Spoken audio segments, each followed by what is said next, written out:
Yo, halo teman-teman, kembali lagi di channel ini. Abedisme, terserah. Halo, gimana tentang series ini? Apakah kalian udah semakin tertarik atau belum? Pokoknya ya udah, kita lanjut aja ya ke 13 Terrors episode ketiga. Nah, sebelumnya aku pengen nanya, apakah di tempat kalian masih ada pantang untuk tidak sembarangan bersumpah atau mengumpat? Komen di bawah ya, karena kebetulan pada episode ini kita akan menceritakan tentang hal itu, yakni tentang remaja yang salah berbicara, ia menyumpahi temannya sendiri. Dan sebelum itu, kita akan berkenalan dulu dengan karakter di series ini. Yang pertama ada Get, remaja normal dan pendiam. Karena sifatnya ini pula, Get cuma bisa menyukai Im secara diam-diam, yang dimana Im merupakan salah satu teman bermainnya Get. Namun sayangnya, Im sepertinya lebih menyukai Joe, yang dimana Joe juga teman bermain mereka. Joe lebih nakal dan lebih aktif dibanding Get. Gimanakah kisah kelanjutan mereka? Tanpa banyak cincong, ayo kita masuk ke cerita. Cerita dibuka dengan Get yang menunggu kedua sahabatnya di taman kota. Ia menunggu cukup lama di samping sebuah pohon yang ada sesajiannya. Dan untuk mengisi waktu, Get pun melihat orang bermain sepeda dan burung-burung. Beberapa lama kemudian, datanglah Joe melihat Get yang sudah tertidur di sana. Joe membangunkan Get dan di sini ia sama sekali tak merasa bersalah, walaupun ia sudah mengaret selama 1 jam. Syukurnya, Get sama sekali tidak marah. Lalu datanglah Im, mengagetkan Get dari belakang. Dan anehnya, Get sama sekali tak mengomentari Im yang telat. Oh iya, sepertinya dari gerak-gerik Get, ia menyukai Im. Aku nelpon kamu tadi pagi, tapi nggak diangkat, ucap Get. Oh, HP ku dong. Im mengulurkan tangannya kepada Joe. HP-nya ternyata tertinggal di tempat Joe. Wajah Get menjadi datar karena ucapan Im itu. Juga, Get memandangi ke arah tangan Joe yang memegang tangan Im. Setelah itu pun, mereka pergi masuk ke dalam taman kota, di mana mereka ingin mengerjakan tugas kelas komputer, yakni membuat video ala-ala. Dimulailah pengerjaan tugas mereka. Im pun bertugas untuk membuat video opening yang direkam oleh Get. Di tengah dialog, tiba-tiba Joe menusuk bokong Get dengan sebuah tripod yang otomatis mengganggu rekaman mereka. Joe bilang ia melakukan ini supaya Get tidak mengantuk, padahal ia hanya ingin iseng. Lalu kedua orang itu mengusir Joe supaya tidak mengganggu mereka sementara. Tapi karena memang dasarnya nakal, Joe yang kembali bosan menusuk lagi bokong Get dengan kedua jarinya. Get pun mengeluh karena kelakuan sahabatnya ini. Lalu Joe bilang kalau ide Get membuat film di taman ini sangatlah bodoh sebab materinya sudah kuno.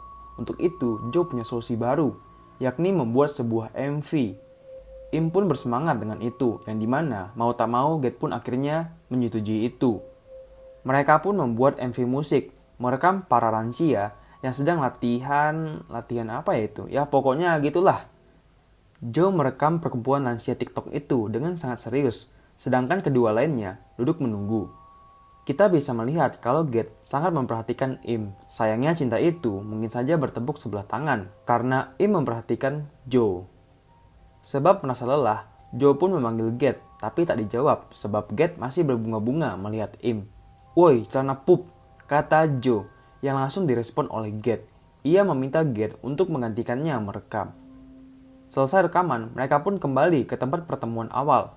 Karena penasaran, Im pun bertanya mengapa Joe memanggil Get dengan sebutan celana pup. Get pun langsung melarang Joe untuk menceritakan hal itu.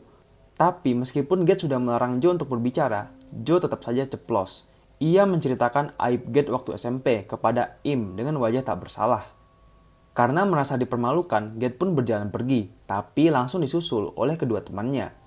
Joe menarik tangan Get dari belakang, yang langsung membuat Get kesal dan mendorong Joe ke jalan raya di mana ada sepeda lewat. Kameranya terjatuh dan Joe terjedot di pohon. Hampir saja Joe tertabrak sepeda. Karena sakit hati, Joe pun langsung mengambil patung sesajen di bawah pohon itu dan melemparkannya kepada Get. Kedua sahabat itu akhirnya sama-sama emosi. Get tak ingin meminta maaf karena Joe sudah menghina aibnya. Get pun bilang kalau ia tak sengaja. Bohong, kalau itu gak sengaja aku sumpahin kau ketabrak mobil dan mati. Kau mau pergi kan? Sana ke neraka, kata Joe sambil marah. Joe langsung pergi. Im pun menyusulnya. Sedangkan Get cuma diam dan mengambil kamera yang tadi terjatuh. Ternyata dari tadi kamera itu masih merekam. Malam harinya, Get mengirimkan video-video rekaman itu di grup sebagai backup data saja. Tapi untuk hasilnya, Get berkata kalau ia akan mengedit untuk presentasi tugas di hari Senin nanti. Lalu setelah itu, perasaan Joe tidak enak. Lantas ia menelpon Im, yang dimana mengajak Im membuat versi editan mereka sendiri. Awalnya Im sedikit ragu karena tidak enak dengan Get, tapi akhirnya Im menurut dengan saran Joe. Lalu tibalah hari Senin. Di dalam kelas, Bu Guru mengingatkan para murid untuk membayar uang kemah yang sebentar lagi akan diadakan. Lalu setelahnya, Bu Guru pun meminta kelompok 1, yakni kelompok Get, Joe, dan Im untuk presentasi tugas duluan. Namun masalahnya, Get tidak hadir. Syukurnya, Joe juga Im sempat membuat editan versi mereka sendiri. Presentasi dimulai, tapi tiba-tiba handphone Bu Guru berbunyi. Lantas ia keluar kelas untuk mengangkatnya. Joe pun langsung memanfaatkan momen ini untuk mengabari Get tentang presentasi. "Aku di sini," kata Get ketika Joe ngechat dia. Tapi Joe kebingungan karena tak melihat Get di kelas. Bu Guru kembali ke kelas dan ia pun langsung menyuruh kedua anak itu untuk berhenti presentasi dan kembali ke kursi. Get, teman sekelas kalian, ketabrak mobil dan meninggal. Kata-kata itu yang keluar dari mulut Bu Guru yang langsung membuat Joe juga Im kebingungan. Diketahui Get meninggal tadi pagi, padahal kan barusan ia bisa mengirim pesan kepada Joe. Dan karena hal ini, Im pun juga mulai ikut kebingungan. Lalu akhirnya kelas pun dibubarkan.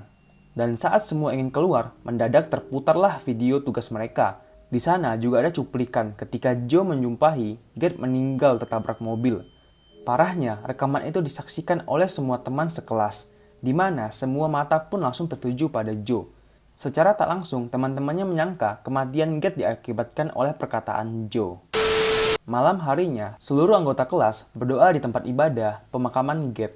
Di sini, semua orang sekali lagi menoleh ke arah Joe, yang membuatnya merasa dibenci.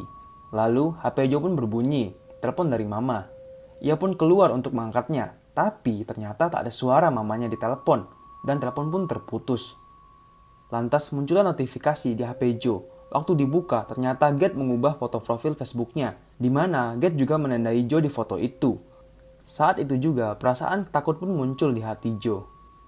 Lalu waktu ia kembali masuk ke rumah ibadah, Joe sadar kalau foto itu ternyata sama dengan foto di peti mati Get. Di perjalanan pulang, Im pun berusaha untuk menguatkan Joe.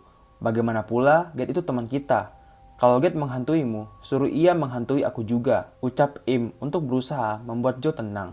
Lalu mereka pun berpisah di jalan, menuju rumah masing-masing. Sampai pula Im di depan pagar rumah. Baru saja ingin mengeluarkan kunci, tiba-tiba sesuatu berbunyi, membuat Im tegang. Saking tegangnya, kunci rumah pun terjatuh. Im memandang ke sekitar untuk memastikan tak ada yang mengikutinya. Lalu tangannya mengambil kunci itu dan sontak muncul bayangan tangan lain. Im pun semakin parno, lalu mengambil kunci dengan cepat dan berusaha membuka pagar. Tapi ternyata di sampingnya terdengar suara kaki orang yang berjalan. Kaki itu mendekat dan semakin mendekat. Sedangkan Im yang tiba-tiba terdiam tegang berusaha memandang ke sumber suara itu. Lalu, Im pun kaget. Berbeda dengan aku yang bukan kaget, malah kesal karena tak bisa melihat seperti apa sosok itu. Karena cuma bayangannya aja. Di malam yang sama juga, Mama datang ke kamar Joe anaknya. Mama heran mengapa Joe pergi ke kamar lebih awal. "Ma, apakah berharap orang mati bisa membuat orang itu mati?" Jangan mikir aneh gitu. Kamu juga gak boleh begitu ya. Ada mitos seperti itu. Dan kalau dia mati, maka orang itu akan membawa rasa sakit hati dan akan ada dendam, ucap Mama. Di sini juga, Mama pun menasihati Joe untuk tidak berbicara sembarangan. Lalu setelah itu, Mama pun pergi keluar. "Oh iya, di sini kalian sadar sesuatu nggak?" "Hayo, itu ada siapa tuh di sono?"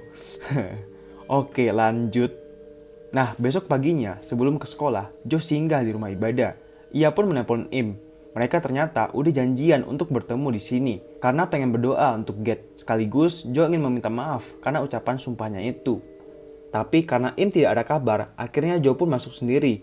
Di sana ada pendeta yang mendoakan Joe. Pendeta itu pun menasihati Joe untuk berbicara hati-hati mulai sekarang. Lalu di belakang rumah ibadah, saat mereka sudah selesai berdoa, Joe pun izin pergi. Dan di sini pendeta itu berbicara sendiri. Ia mengatakan, "Sebaiknya kamu meninggalkan dia. Kita punya karma masing-masing." Pendeta itu berbicara dengan arwahnya Get. Joe masuk ke dalam kelas. Seketika itu, semua teman-teman memandang ke arahnya. Mata mereka penuh dengan arti menatap kepada Joe. Tiba-tiba temannya berdiri, memperlihatkan foto Get di HP. Joe pun langsung kaget hingga terjatuh. Teman-temannya menuduh Joe mengganti foto profil Facebook Get, dan hal ini tak lucu bagi mereka. Joe berusaha membela diri, tapi suara-suara terus mencaci makinya, menyalahkan Joe pula. Lalu tiba-tiba ada telepon dari Im berbunyi. Joe pun keluar dan mengangkat teleponnya, yang ternyata itu dari mamanya Im. Ia menangis dan mengatakan Im sedang di rumah sakit dan sekarang sedang pingsan. Mamanya menemukan Im pingsan di depan rumah setelah mendengar Im memanggil nama Get. Nah, setelah berbincang, Joe pun kembali ke dalam kelas, tapi tak ada siapapun di sana. Pada papan tulis, tertulis kelas pindah ke ruangan komputer. Lah, jadi teman-teman yang tadi itu siapa dong? Hayo. Lalu, waktu sampai di kelas komputer, Joe pun langsung membuka Facebook. Mumpung Bu Guru sedang memberikan instruksi untuk kegiatan kemah besok. Waktu Joe sedang stalking Facebooknya Get, tiba-tiba Joe mendapatkan pesan masuk dari Get. Hati-hati. Mati. Kalimat itu tertulis di sana, yang membuat Joe kaget dan mundur. Lalu, semua komputer di ruangan itu memutar kembali video Joe yang sedang menyumpahi Get. Video itu diputar berkali-kali. Dan pada HP Joe masuk chat dari Get, yang dimana Get spam chat mati yang begitu banyak. Lantas situasi itu pun semakin tidak kondusif. Malam harinya ketika Joe di rumah, ia mendapatkan pesan dari teman sekelasnya. Penyebab kejadian itu tadi adalah virus, jadi Joe tak perlu khawatir, kata temannya. Dep, dep, dep. Suara pintu berbunyi, membuat Joe kaget. Awalnya Joe tak berani membuka, apalagi ketika ia bertanya itu siapa, tak ada jawaban. Lalu tiba-tiba, "Ini Mama Nak," kata suara itu. Joe pun langsung merasa tenang dan perlahan-lahan ia mendekati pintu. Waktu dibuka, tak ada siapapun di sana. Dan, muncul sosok Get di sampingnya, mengagetkan Joe hingga terjatuh. Joe meminta maaf dan maaf terus-menerus. Lalu tiba-tiba, pandangannya menjadi gelap. Joe terbangun dari pingsannya. Ia sudah di rumah sakit. Di depannya ada Get yang perlahan-lahan mendekati Joe. Joe pun langsung panik dan memohon untuk dimaafkan. Tapi ternyata itu cuma imajinasinya. Di sana ada Im yang menyadarkan Joe. Kedua orang itu baik-baik saja. Im bilang kalau Get tidak akan menghantuinya lagi. Joe sedikit bingung. Lantas Im memberikan HP kepada Joe. Di sana ada sebuah video berita. Dilaporkan tadi pagi, sebuah bus yang harusnya membawa murid-murid dari sekolah untuk kemah mengalami kecelakaan. Dan syukurnya tak ada korban jiwa di sana. Di momen ini juga Joe pun baru nyadar. Rupanya semua kejadian yang dialami mereka memang ulah Get yang ingin menghalangi kedua sahabatnya itu untuk tidak pergi ke perkemahan.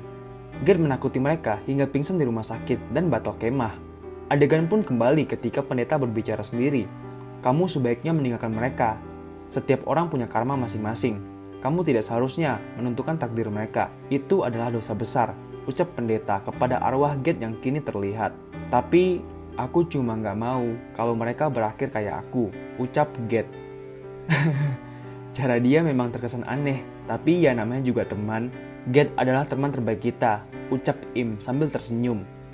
Joe tak membalas ucapan Im. Ia hanya tersenyum, mengingat kembali momen-momen mereka bertiga saat Get masih hidup. Mereka memang sangat dekat, sahabat sekaligus keluarga. Walaupun sudah tidak dapat menginjak tanah, Get masih berusaha untuk menyelamatkan kedua sahabatnya itu. Ya, itulah yang mungkin bisa kita sebut dengan teman hidup dan mati. Lalu setelahnya, 13 Terrors episode ketiga pun berakhir.